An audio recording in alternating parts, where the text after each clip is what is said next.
Chapter 18, Rabbit Droppings. We want Mr. Stink, we want Mr. Stink. Chloe peeked through a gap in the curtains. There was a huge crowd of people outside their house. News reporters, camera crews, and hundreds of local people waving large pieces of cardboard embezzled with the slogans, Mr. Stink forever. We love Mr. Stink. Mr. Stink's appearance on television the previous night had obviously had an enormous effect on people. Overnight, he had gone from being an unknown smelly tramp to a hugely famous smelly tramp. Chloe put on her dressing gown and raced down to the shed. "It's time for Lily to meet the flesh-eating zombie teachers," inquired Mr. Stink as she entered. No, Mr. Stink. Can't you hear the crowds outside?" "I'm sorry, I can't hear you properly," he said. "I found these rabbit droppings in the garden. They make excellent earplugs." He pulled out the 2 little brown pellets as Chloe looked on in curious mixture of disgust, admiration, and ingenuity.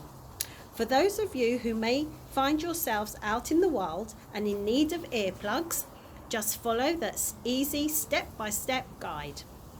First, find a friendly rabbit. Wait patiently for it to deposit some droppings for you. Insert 1 in each ear. Larger ears will require bigger droppings and possibly even bigger rabbits. Enjoy a great night's sleep, only slightly marred by the smell of rabbit poo.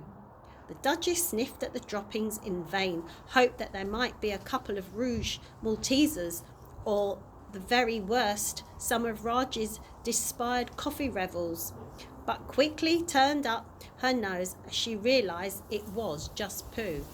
So she went back to her makeshift basket. "That's better," said Mr. Stink. "You know, I had the strangest dream last night, Miss Chloe. I was on television discussing all the important issues of the day.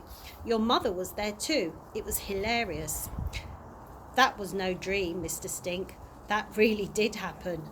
"Oh dear," said the tramp. "Maybe it wasn't so funny after all."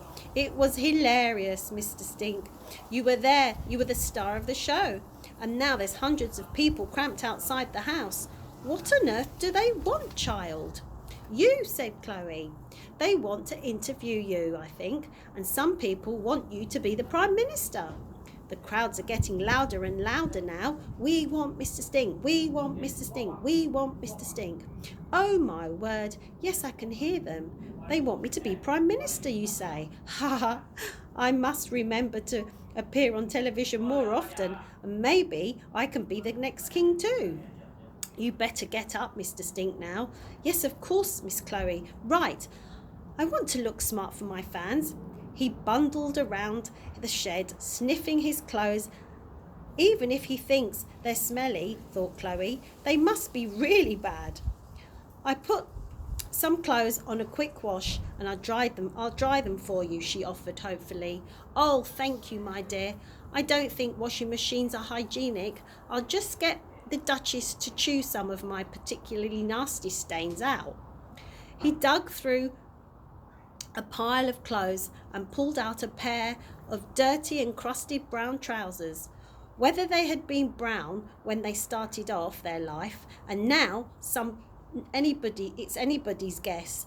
He passed them to the Duchess, who began her task of a reluctant dry cleaner and stared, munching at the stains. Chloe cleared her throat.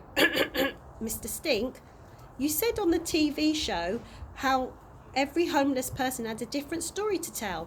Well, can you tell me your story? I mean, why did you end up on the streets? What do you think, my dear?" "I don't know. I've got millions of theories. Maybe you're abandoned in forest by a baby and raised by a pack of wolves." He laughed. "Oh, I reckon you were an old famous rock star who faked your own death, that you couldn't handle all the adulation." "I wish I was." "All right then. You were a top scientist who invented the most powerful bomb in the world and then realised its dangers.